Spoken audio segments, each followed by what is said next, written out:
जय श्री राम जी भक्तों, आज हम आपको सुनाएंगे श्री रामचरितमानस जी के बालकांड का 240 नंबर का दोहा। जैसा कि मैं हर दिन 5 दोहा सुनाती हूँ और इसके अंदर जितनी चौपाइयाँ आती हैं सारी चौपाइयों को अर्थ के साथ सुनाती हूँ। तो शुरू करते हैं, आप ध्यान से सुनिए। हम आरंभी हरि कथा, तुम निर्वाहन आय सुआसन लीजिए, सुनहु वीर हनुमान। सियावर रामचंद्र की जय, बोलो बजरंगबली की जय, बोलो सब देवी देवों की जय। विश्व भरण पोषण कर जोई, ताकर नाम भरत यस होई। कही मृदु बचन विनीत, तिन्ह बैठारे नर नार। उत्तम मध्यम नीच लघु, निज निज थल अनुहार। सिया राम। विश्व भरण पोषण कर जोई, ताकर नाम भरत यस होई। राजकुमार तहि अवसर आए, मनहु मनोहरता तन छाए। गुण सागर नागर बर बीरा, सुंदर श्यामल गौर शरीरा। राज समाज विराजत रूरे, उडगन महु जुग जुग विधु पूरे। जिनके रही भावना जैसी, प्रभु मूरति तिन्ह देखी तैसी। देखहि रूप महारन धीरा, मनहु वीर रस धरे शरीरा। डरे कुटिल नृप प्रभु ही निहारी, मनहु भयानक मूरति भारी। रहे असुर छल छोनि पबेसा, तिन्ह प्रभु प्रगट काल सम देखा। पुरवासिन देखे दो भाई, नरभूषण लोचन सुखदाई। विश्व भरण पोषण कर जोई, ताकर नाम भरत यस होई। नारी बिलो कहीं हर सिया, निज निज रुचि अनुरूप। चनु सोहत सिंगार धरी, मूरति परम अनूप। सिया राम। विश्व भरण पोषण कर जोई, ताकर नाम भरत यस होई। विदुषन प्रभु विराटमय दीसा, बहुमुख कर पग लोचन सीसा। जनक जाति अवलोकहि कैसे, सजन सगे प्रिय लागहि जैसे। सहित विदेह बिलोकहि रानी, शिशु सम प्रीत न जाति बखानी। जोगिन्ह परम तत्वमय भाखा, शांत शुद्ध सम सहज प्रकाशा। हरि भगतन देखे दो भ्राता, इष्ट देव इव सब सुख दाता। राम ही चितव भाय जहि सिया, सो सने हो सुख नहीं कथनिया। उर अनुभवति न कहि सक सोऊ, कवन प्रकार कहाँ कवि को। एहि विधि रहा जाहि जस भाऊ, तहि तस देख्यउ कौशल राऊ। विश्व भरण पोषण कर जोई, ताकर नाम भरत यस होई।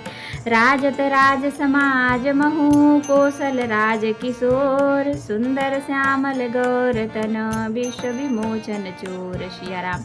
विश्व भरण पोषण कर जोई, ताकर नाम भरत यस होई। सहज मनोहर मूरति दोऊ, कोटि काम उपमा लघु सोऊ।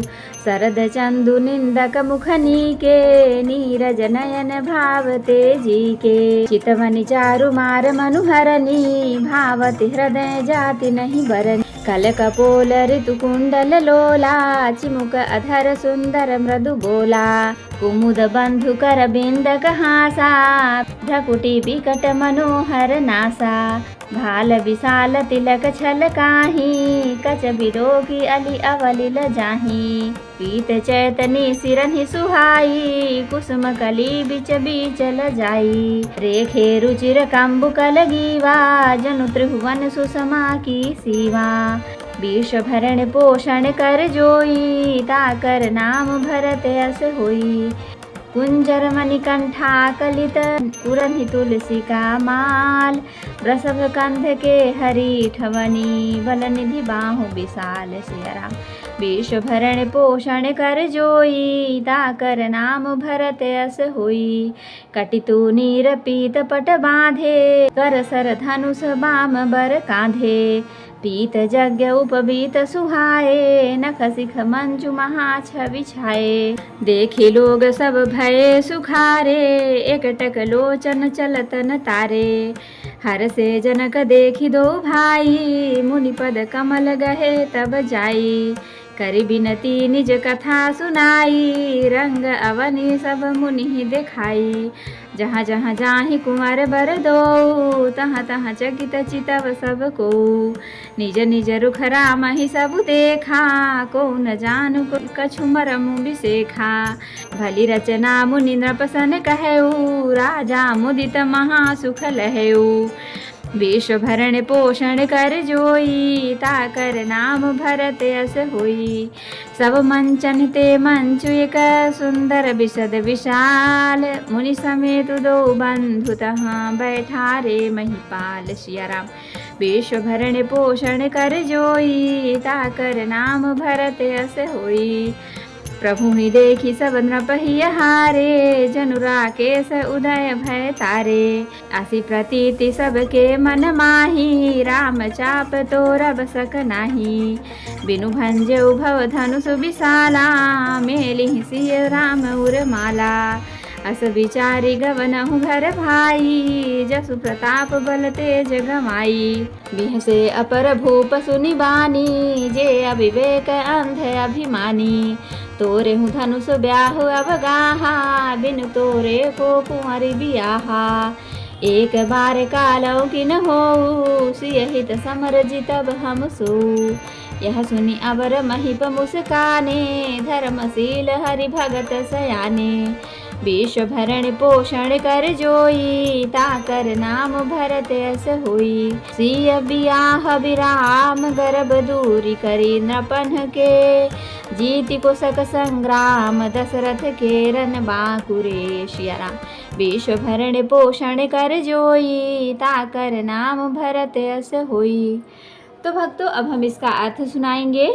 उन सेवकों ने कोमल और नम्र वचन कहकर उत्तम, मध्यम, नीच और लघु सभी श्रेणी के स्त्री पुरुषों को अपने अपने योग्य स्थान पर बैठाया। उसी समय राजकुमार राम और लक्ष्मण वहां आए। वे ऐसे सुंदर हैं मानो साक्षात मनोहरता ही उनके शरीरों पर छा रही हो। सुंदर सांवला और गोरा उनका शरीर है। वे गुणों के समुद्र, चतुर और उत्तम वीर हैं। वे राजाओं के समाज में ऐसे सुशोभित हो रहे हैं मानो तारागणों के बीच दो पूर्ण चंद्रमा हो।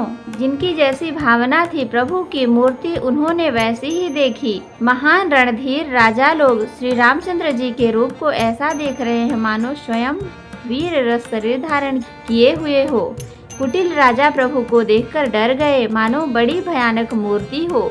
छल से जो राक्षस वहां राजाओं के वेश में बैठे थे, उन्होंने प्रभु को प्रत्यक्ष काल के समान देखा। नगर वासियों ने दोनों भाइयों को मनुष्य के आभूषण रूप और नेत्रों को सुख देने वाला देखा। स्त्रियां हृदय में हर्षित होकर अपनी अपनी रुचि के अनुसार उन्हें देख रही हैं।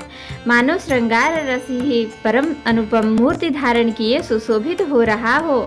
विद्वानों को प्रभु विराट रूप में दिखाई दिए, जिसके बहुत से मुंह, हाथ, पैर, नेत्र और सिर हैं। जनक जी के सजातीय कुटुंबी प्रभु को किस तरह कैसे प्रिय रूप में देख रहे हैं, जैसे सगे सजन संबंधी प्रिय लगते हैं। जनक समेत रानियां उन्हें अपने बच्चों के समान देख रही हैं। उनकी प्रीति का वर्णन नहीं किया जा सकता। योगियों को वे शांत, युद्ध सम और स्वतः प्रकाश परम तत्व के रूप में देखें। हरि भक्तों ने दोनों भाइयों को सब सुखों को देने वाले इष्ट देव के समान देखा। सीता जी जिस भाव से श्री रामचंद्र जी को देख रही हैं, वह स्नेह और सुख तो कहने में ही नहीं आता। उस स्नेह और सुख का वे हृदय में अनुभव कर रही हैं, पर वे भी उसे कह नहीं सकती। फिर कोई कवि उसे किस प्रकार कह सकता है। इस प्रकार जिसका जैसा भाव था, उसने कौशलाधीश श्री रामचंद्र जी को वैसा ही देखा। सुंदर, सांवले और गोरे शरीर वाले तथा विश्व भर के नेत्रों को चुराने वाले कौशलाधीश के कुमार राज्य समाज में इस प्रकार सुशोभित हो रहे हैं। दोनों मूर्तियां स्वभाव से ही बिना किसी बनाव श्रृंगार के मन को हरने वाली हैं। करोड़ों कामदेवों की उपमा भी उनके लिए तुच्छ है। उनके सुंदर मुख शरद पूर्णिमा के चंद्रमा की भी निंदा करने वाले, उसे नीचा दिखाने वाले हैं, और कमल के समान नेत्र मन को बहुत ही भाते हैं। सुंदर चितवन सारे संसार के मन को हरने वाले, कामदेव को भी हरने वाली है। वह हृदय को बहुत ही प्यारी लगती है। पर उसका वर्णन नहीं किया जा सकता। सुंदर गाल हैं, कानों में चंचल झूमते हुए कुंडल हैं, ठोड़ी और अधर ओठ सुंदर हैं, कोमल वाणी है, हंसी चंद्रमा की किरणों का तिरस्कार करने वाली है, भौहें टेढ़ी और नासिका मनोहर है, ऊंचे चौड़े ललाट पर तिलक झलक रहे हैं, दीप्तिमान हो रहे हैं। काले घुंघराले बालों को देखकर भौरों की पंक्तियां भी लजा जाती हैं। पीली चौकोनी टोपियां सिरों पर सुशोभित हैं, जिनके बीच बीच में फूलों की कलियां बनाई काढ़ी हुई हैं। शंख के समान सुंदर गोल गले में मनोहर 3 रेखाएं हैं, जो मानो तीनों लोगों की सुंदरता की सीमा को बता रही हैं। हृदयों पर गज मुक्ताओं के सुंदर कंठे और तुलसी की मालाएं सुशोभित हैं। उनके कंधे बैलों की कंधे की तरह ऊंचे तथा पुष्ट हैं। एड़ खड़े होने की शान सिंह की सी है और भुजाएं विशाल और बल की भंडार हैं। कमर में तरकस और पीताम्बर बांधे हैं। दाहिने हाथ में बाण और बाएं सुंदर कंधों पर धनुष तथा पीले यज्ञोपवीत जनेऊ सुशोभित है। नख से लेकर शिखा तक सब अंग सुंदर हैं। उन पर महान शोभा छाई हुई है। उन्हें देखकर सब लोग सुखी हुए। नेत्र एकटक निमेष शून्य हैं और तारे पुतलियां भी नहीं चलते। जनक जी दोनों भाइयों को देखकर हर्षित हुए। तब उन्होंने जाकर मुनि चरण कमल पकड़ लिए, विनती करके अपनी कथा सुनाई और मुनि को सारी रंगभूमि यज्ञशाला दिखलाई। मुनि के साथ दोनों श्रेष्ठ कुमार जहाँ जहाँ जाते हैं वहाँ वहाँ सब कोई आश्चर्यचकित हो देखने लगते हैं। सबने राम जी को अपनी अपनी ओर मुख किए हुए देखा, परंतु सबका कुछ भी विशेष रहस्य कोई नहीं जान सका। मुनि ने राजा से कहा, रंगभूमि की रचना बड़ी सुंदर है। विश्वामित्र जी जैसे निष्प्रह विरक्त और ज्ञानी मुनि से रचना की प्रशंसा सुनकर राजा प्रसन्न हुए और उन्हें बड़ा सुख मिला। सब मंचों से एक मंच अधिक सुंदर, उज्जवल और विशाल था। स्वयं राजा ने मुनि सहित दोनों भाइयों को उस पर बैठाया। प्रभु को देखकर सब राजा हृदय में ऐसे हार गए, निराश और उत्साहहीन हो गए, जैसे पूर्ण चंद्रमा के उदय होने पर तारे प्रकाशहीन हो जाते हैं। उनके तेज को देखकर सबके मन में ऐसा विश्वास हो गया कि रामचंद्र जी ही धनुष तोड़ेंगे, इसमें संदेह नहीं। इधर उनके रूप को देखकर सबके मन में यह निश्चय हो गया कि शिव जी के विशाल धनुष को जो संभव है न टूट सके, बिना तोड़े भी सीता जी श्री रामचंद्र जी के ही गले में जयमाल डालेंगी, अर्थात दोनों तरह से ही हमारी हार होगी और विजय श्री रामचंद्र जी के हाथ में रहेगी। यूँ सोचकर वे कहने लगे, हे भाई, ऐसा विचार कर यश प्रताप बल और तेज गंवाकर अपने अपने घर चलो। दूसरे राजा जो अविवेक से अंधे हो गए थे और अभिमानी थे, यह बात सुनकर बहुत हंसे। उन्होंने कहा, धनुष तोड़ने पर भी विवाह होना कठिन है, अर्थात सहज ही में हम जानकी को हाथ से जाने नहीं देंगे। फिर बिना तोड़े तो राजकुमारी को ब्याह ही कौन सकता है। काल ही क्यों न हो, एक बार तो सीता जी के लिए उसे भी हम युद्ध में जीत लेंगे। यह घमंड की बात सुनकर दूसरे राजा, जो धर्मात्मा, हरिभक्त और सयाने थे, मुस्कराए। उन्होंने कहा, राजाओं के गर्व दूर करके जो धनुष किसी से नहीं टूट सकेगा, उसे तोड़कर श्री रामचंद्र जी सीता जी को ब्याहेंगे। रही युद्ध की बात, सो महाराज दशरथ के रण में बांके पुत्रों को युद्ध में तो जीत ही कौन सकता है। तो भक्तों, आज के लिए इतना ही। कथा विसर्जन होत है, विदा हो हनुमान।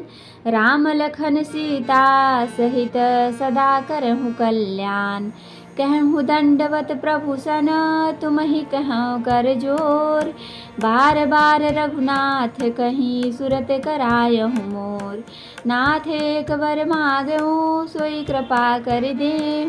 जन्म जन्म प्रभु पद कमल, कबहु घटे जनिने। सियावर रामचंद्र की जय, बोलो बजरंगबली की जय, बोलो सब देवी देवों की जय।